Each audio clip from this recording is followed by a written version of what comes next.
In this video, you're going to learn how to boss one of your friends around. You're going to learn how to form affirmative to commands, or what they're called.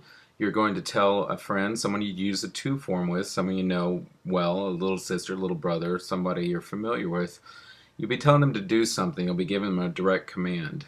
Now then, these are going to be different, as we'll see in a later video, from telling someone not to do something. It's also different from telling a group of people to do something or using a more formal way of addressing somebody. So these are commands in which you're going to be telling a friend, someone you know well, someone you'd use the to form with, to do something.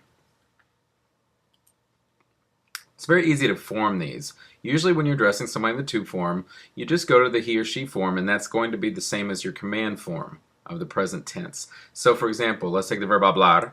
Hablar means to talk. He or she talks is habla. It's also going to be the command form to tell someone to speak in Spanish. Habla en español. Habla en español can either mean he speaks Spanish or she speaks Spanish. It's also the way to directly tell someone speak in Spanish. Habla en español, por favor. Habla en español. If you're telling someone to sleep at home, the verb to sleep is dormir. The he or she form is duerme, because remember, dormir is a stem changing verb. So that's going to be your command form also. Duerme en casa. Duerme en casa. Sleep at home. Even if it's more irregular than that, let's take the verb oír. Oír means to hear. If you're saying to somebody, hear, listen, listen, the he or she form of oír is oye. Oye. So if you're going to go, hey, you say oye. Tell one of your friends, hey, get their attention, you say oye. Oye. But notice in each of these three cases, it's the same as the he or she form.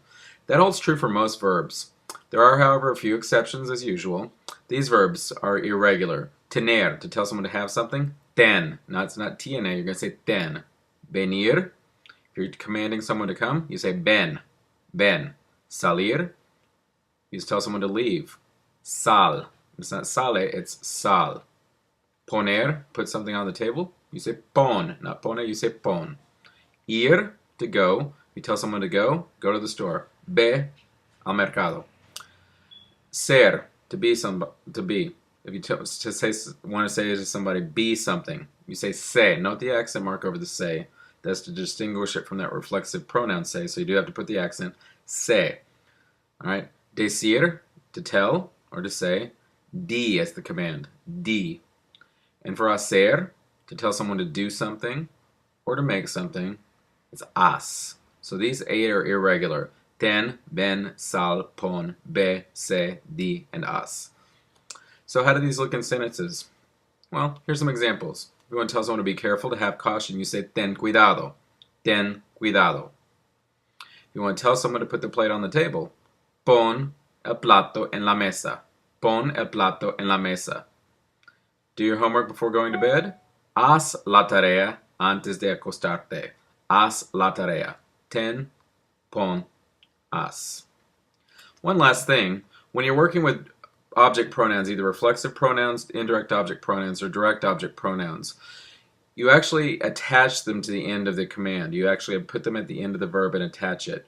For example, some commands you're familiar with. Siéntate, sit down. That te is actually a reflexive pronoun, and we're actually attaching it to the end. Despiértate, wake up. Despiértate. Notice we put the te at the end and attach it. Despiértate. Tell me the truth. Your command is di. Dime la verdad. Tell me the truth. Me in this case is an indirect object pronoun. Listen to her. Escúchala. Escúchala. So again, when you're working with reflexive, indirect, and indirect object pronouns, you attach them. Okay? So in review, to form commands, usually it's the same as the he or she form of the present tense. There are some exceptions. These are some exceptions right here. And lastly, when you're working with object pronouns or reflexive pronouns, you attach them to the end of the pronoun.